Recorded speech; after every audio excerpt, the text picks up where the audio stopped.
Merci beaucoup au studio de Mayence. Comme nous l'avons déjà exposé dans d'autres émissions, une évolution inquiétante se dessine derrière le flux de réfugiés vers l'Europe. À l'évidence, cette évolution ne peut pas être un hasard, mais elle est bien planifiée de manière ciblée pour provoquer le chaos et la déstabilisation en Europe. Alors que la politique et les médias essayent toujours de présenter la situation de manière positive et appellent sans vergogne à la tolérance des citoyens, de nombreuses villes et communes sont au bout de leurs capacités et de leurs forces. Que faire avec cette masse de réfugiés qui doivent être logés et approvisionnés? N'existe-t-il pas un moyen de désamorcer la situation et même de la retourner? Nous examinerons cette question à l'aide de deux exemples suivants. Exemple numéro 1. À Strengelbach, un petit village suisse, on essaye de résoudre le problème des ordures par le projet Plus 65. La commune a écrit à tous les habitants âgés de plus de 65 ans pour leur demander s'ils seraient prêts à veiller volontairement à la propreté du village une fois par semaine. Le projet a bien débuté et a été présenté et applaudi dans les médias avec les mots « Tout est propre à Strengelbach ». Est-ce vraiment si louable d'appeler à de telles mobilisations des retraités qui ont mérité leur repos? Personne n'est forcé, souligne Hans Bütikofer de la commission municipale responsable. Certes, mais pourquoi des milliers de réfugiés, jeunes pour la plupart, sont-ils en même temps assis dans leur logement et n'ont que le droit de ne rien faire? Les disputes violentes sont programmées d'avance et ont déjà eu lieu à de nombreux endroits. Exemple numéro 2. La commune de Wohlen, dans le canton de Berne, se trouve devant l'énorme tâche de créer des logements pour les réfugiés à venir. Allant contre la volonté du canton de Berne, le maire de la commune, Bernd Müller, a refusé de loger les réfugiés dans des abris de la protection civile, ce qui est exemplaire, car les abris de la protection civile doivent absolument rester libres pour les cas de crise pour lesquels ils ont été construits.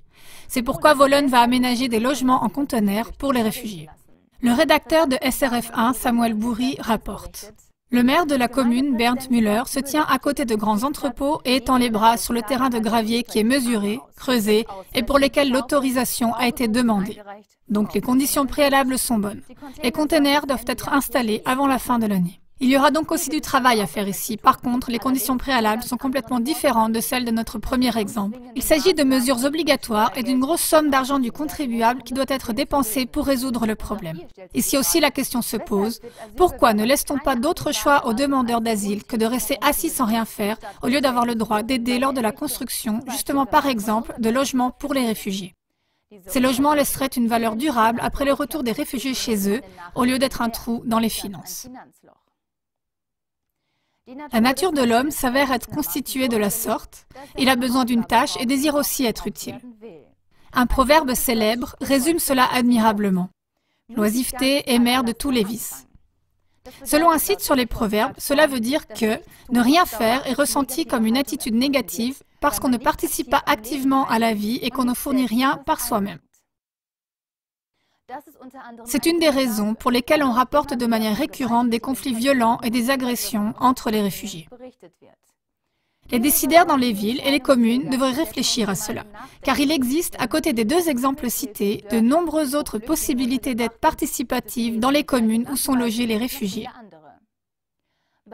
Personne ne doit avoir peur d'une perte d'emploi dans de telles tâches sociales. Tout au contraire, c'est une chance pour transformer le chaos planifié en une évolution vers le meilleur. Réfléchissez à ce modèle pour la solution de la problématique des réfugiés et parlez-en avec le responsable de votre ville et de votre commune. Envoyez-nous vos idées constructives pour l'occupation des réfugiés afin qu'elles entrent dans la conscience collective. Par exemple, nettoyer des maisons, laver des voitures, tondre le gazon, tailler des haies ou aider au déblaiement de la neige. Tout cela pour un argent de poche et pour payer les coûts du voyage de retour. Bonne soirée.